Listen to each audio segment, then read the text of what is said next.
with late game execution. No, ain't no party like a Diddy party, so. Yeah, that's what's up. Yeah. Yes, sir. What's up, YouTube? Franchise Sports TV back again with another video. This video right here, man, I don't know why I'm even entertaining it, but sometimes things just need to be said and need to be dealt with. It was probably about a week ago, probably almost 2 weeks ago now, right before All-Star break. It was this video I did about KD and most of the modern players. None of these modern players being in the top 10, because I don't think any of them are top 10 all the time. And I was discussing KD, and some idiosa decided to say, "Oh, I think Kareem Abdul-Jabbar is overrated. I think Jerry West is overrated." And this is what that deserves right here. Oh, hey, Peter. What are you clenching in that fist there? All right, let's get down to the nitty gritty. Like, share, subscribe before we start. Algorithm is killing me. But anyways, Kareem Abdul-Jabbar. We all know who he is. Some of us might know who he is. These newer fans, I don't know anymore. They don't know their history.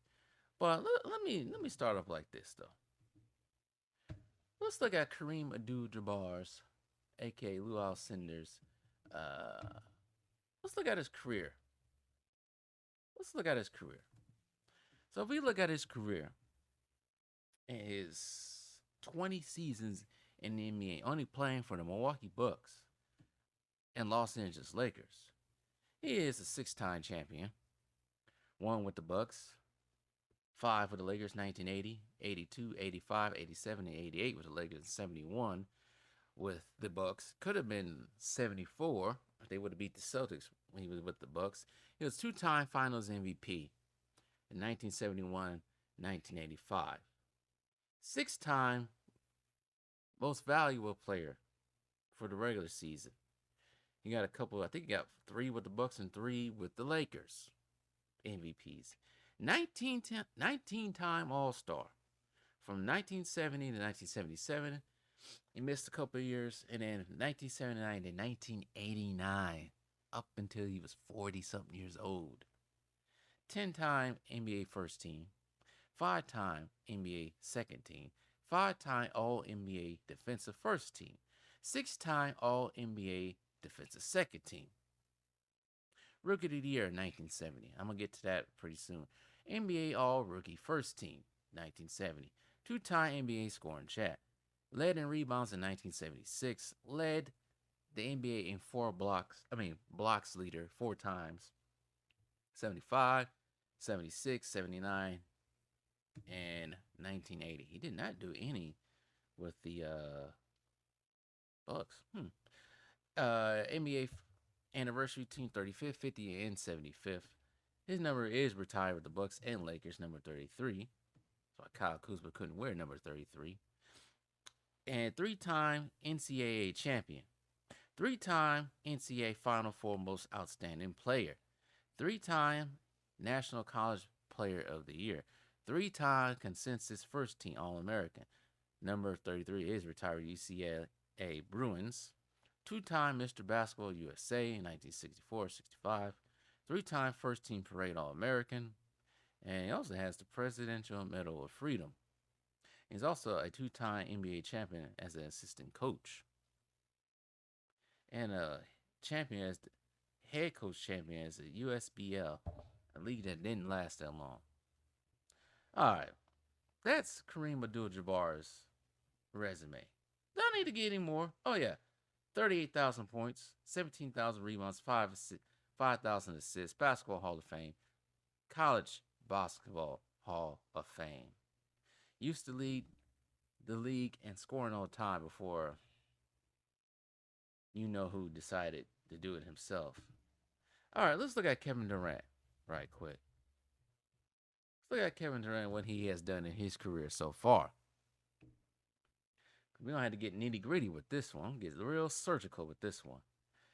As we all know, he's played with the OKC Thunder / Seattle Supersonics, Golden State Warriors, Brooklyn Nets, and Phoenix Suns. Two-time NBA champion, two-time NBA Finals MVP. MVP one time, 15-time NBA All-Star, two-time NBA All-Star MVP, six-time NBA First Team, five-time NBA Second Team, NBA Rookie of the Year, Rookie First Team, four-time NBA Scoring Champion, twice in the 50-40-90 Club, and 75th Anniversary Team, National College Basketball Player of the Year, Consensus First Team All-American, USBWA National Freshman of the Year, Big 12 Player of the Year, number retired with the Texas Longhorns, Olympic MVP, FIBA World Cup MVP, three-time USA Basketball Male Athlete of the Year, McDonald's All-American, first team Parade All-American, second team Parade All-American as well. Most likely will be a Hall of Famer. I don't know about college. He definitely will be a Hall of Famer in the NBA. Naismith, and he most likely might be part of the International Basketball Hall of Fame too, because he has won 5 gold medals, 4 being in the Olympics: 2012 London, 2016 Rio de Janeiro, 2020 Tokyo, and this past Olympic Games in Paris. So he might be in 2 Hall of Fames like Kareem. Now, most idiots, and I'm going to call some of these newer fans idiots because they don't know nothing, will say, oh, Kevin Durant got the 2-time 50-40-90 Club. That's all fine and dandy, right? As we always say, stats aren't always the thing, right? They're not. And also, at the McDonald's All-American game was in existence when Kareem was coming out of high school, he probably would have made that too. But anyway, let's look at Kareem. Well, some people don't understand about Kareem. Right quick. This is what Kareem has did when he first came into the NBA. So we all know before he got to the NBA, he was a college standout at UCLA. A big time college standout at UCLA, doing big things there. Shoot. I'm reading this right here a little bit about him. Sports Illustrated at the time described Kareem Abdul-Jabbar as the new superstar after he scored 56 points in his first game, which broke the UCLA single game record by Gail Gilrich. That was his first game. He averaged 29 points and 15 rebounds his sophomore year. But anyways, let's keep moving on. So when he got to the Bucks, right? The Bucks picked him first pick overall in the 1969 draft. It's only their second season in the league in existence for the Milwaukee Bucks. The Milwaukee Bucks the year before as a new team was 27-55. Kareem's first season in the NBA playing on a new expansion team in its second year improved that team from 27-55 to 56-26 as a rookie.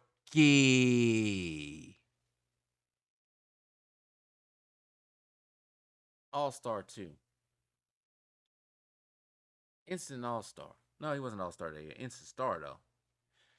Second in the league in scoring, 28 points a game. Third in the league in rebounding, 14.5 rebounds a game. Got the Rookie of the Year. Set an NBA rookie record with 10 or more games of 20-plus points scored during the playoffs. That has been tied by Jason Tatum back in 2018. He was the second rookie to score at least 40 points and 25 rebounds in a playoff game, the first being Wilt Chamberlain himself.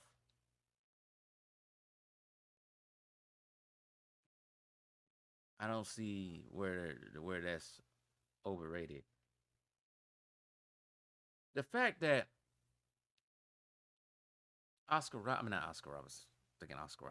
The fact that Kareem got a team that was basically in its first or second year in the league, improved him from a terrible record to a above 500 record, winning almost 60% of their games, is amazing. I don't think KD did that. I don't think Kevin Durant did that. Let's see right here. I don't think Kevin Durant did that at all. No, I don't think he did. Let's look at what Kevin Durant did when he first got to the NBA to Seattle Supersonics. So, um, I ain't gonna admit KD was amazing at Texas, but he was the second overall pick in the 2007 NBA draft by the Seattle Supersonics after Greg Oden, who went to the Portland Trailblazers. He got Rookie of the Year, averaged 20 points a game, 4 rebounds, and 2 assists.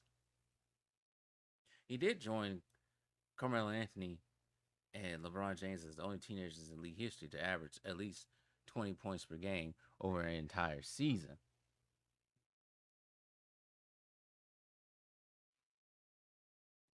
Only teenagers. Teenagers.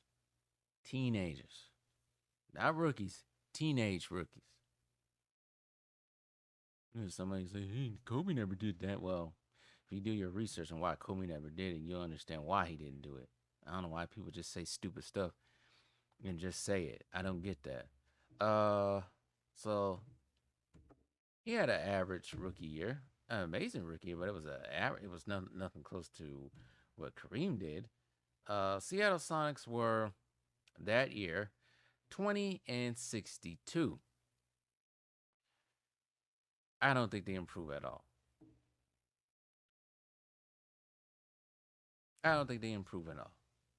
Let's see right here. What was the Seattle Supersonics the year before KD got there? This is post right after Ray Allen left too. Seattle Supersonics were 31-51. They got even worse when KD got there. They got worse. Now, for the most part, Kareem's teams was always in the hunt for a championship, at least doing what they're supposed to be doing. I know everybody, Kareem was basically on a super team. Well, the Lakers drafted everyone, drafted Magic, they drafted James Worthy. And signed a little bit of there, a little bit of there, a little bit of there. And by the time Kareem, Magic, and all of them got there, Kareem was basically on the tail end of his career, but he was still being part of the team, still helping the team win, still was a big part of the team. He got Finals MVP in 1988. So there's that. KD hasn't got an MVP since 2014. Was it 14-13 when he got his MVP? Kareem got an MVP going into his 40s. Finals MVP into his 40s. What are we talking about? Kareem is overrated. Now, I'm going to stay off Kareem for a minute because I don't think he needs more propping up. Because Kareem, for his 20 years in the league, was sensational. That's why he's highly regarded. And that's why with all high school, even high school, college, NBA, at all the levels, Kareem, by some, is considered to be the GOAT. My dad thinks Kareem is the GOAT because of what he did on all 3 levels of basketball. Which is fine. Some people do consider Kareem to be the GOAT. Some people consider Wilt to be the GOAT. We know a large majority of people do consider Michael Jordan to be the GOAT. Now, I wouldn't argue any of those. Now, when you start putting these other people in here, even some people consider Larry Bird and Magic Johnson to be the GOAT. But when you start putting these other people in here, Kobe I have a problem with a little bit. I would never say Kobe is the GOAT. And we already know who I wouldn't say is the GOAT, but we ain't gonna say his name. And I wouldn't say KD is nowhere close to being that. As of right now, KD is struggling with the Phoenix Suns. He's struggling. What is the Phoenix Suns record right now? I don't even know what it is right now. What is the Phoenix Suns record right now? It's not great, right? It's not very good. This is the reason why I have a problem with people saying Kareem is overrated, KD's better, and stuff like that. Because that was the original comment. KD's better. I think KD's better than Kareem. Kareem had a jump shot or a move that no one can absolutely block. Not many people can block the sky hook. Not many could. He has basically an unstoppable. Uh, he's an unstoppable move that no one can stop. It's crazy how these people just get on the comment section and just act stupid and talk stupid. It makes no sense. What is the Phoenix Suns record right now? That's what I'm looking for. What is their record? The record's not good. They're below 500. That's all I know. It's not where it's supposed to be right now. They got this team, the Phoenix Suns. They were just in the finals 4 years ago. And then they de-evolved for the last 3 years now. They got rid of all the pieces that helped them got to the finals, all just for KD. And it has not worked out. They are barely a playoff team. They're most likely, if they don't change their act, they're going to be a play-in team. If they ain't super careful, they might not even be in the play-in. Right now, they're 27-29. 8th seed in the West. That is play-in territory. I don't care about the numbers at all, but what KD's putting up is not translating to wins. Last year, they was 49-33 with KD. Year before that, it was 45-37. KD has not won 50 games since he was with the Warriors. Because I don't think any of his 2 years that he was able to play for the Brooklyn Nets, they passed 50 wins. KD had to jump ship from OKC to Golden State, get used and abused to get 2 rings. And what has he done since? At least Kareem was always within a finals appearance for most of the entirety of his career with the Bucks and with the Lakers. I never want to hear a modern player is better than someone who put blood, sweat, and tears, showed up for majority of the games, even when they really didn't want to. I never want to hear words like that ever again. I never want to see Kareem is overrated, and I definitely don't want to hear about Jerry West being overrated or KD better than Kareem. I never want to hear that ever again. I don't care about stats. I care about what the production is being done on the court. Is it translating to wins? Is it going to go to the NBA Finals? Is it going to win the NBA Finals? Not some 50, 40, 90 bull crap. The problem with today's fan, they get so caught up in the cult-like part of being a fan of these players, because they really don't like teams. They like the players, and they get so caught up in numbers that they don't recognize that numbers can be misleading. They don't translate. Numbers don't mean nothing. They don't translate to nothing. Numbers don't tell all the story. You look at Kareem's later years. Let's see here. I'm not even going to look at Kareem's later years because it makes no sense at this point anyway. But the fact that this man was still playing in his 40s, still playing up until 1989 when he was 42 years of age, still playing at a high level. Playing the type of NBA he was playing at the size of 7'2" too, is amazing.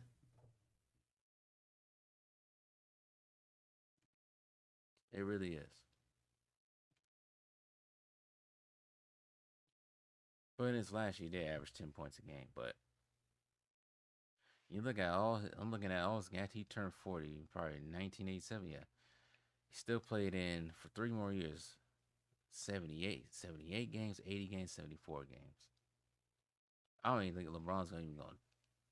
Maybe he might touch that, but she whiz to do that at that age, at that time of the NBA, and some Converse is crazy. But Kareem Abdul-Jabbar is not overrated, and KD is not better than him. KD can't even get a damn Phoenix Suns team above 500. KD can't even lead a team to the finals by himself. Him being a man. Well, actually, he has. Take that back. He has, but he hasn't done it since 2012. He hasn't went to the finals since he had Steph Curry on his team. Him and Kevin Durant and Devin Booker are just not a match made in heaven. It's just not gonna work at all. It isn't. But anyways, I want to hear what you guys have to say about this one.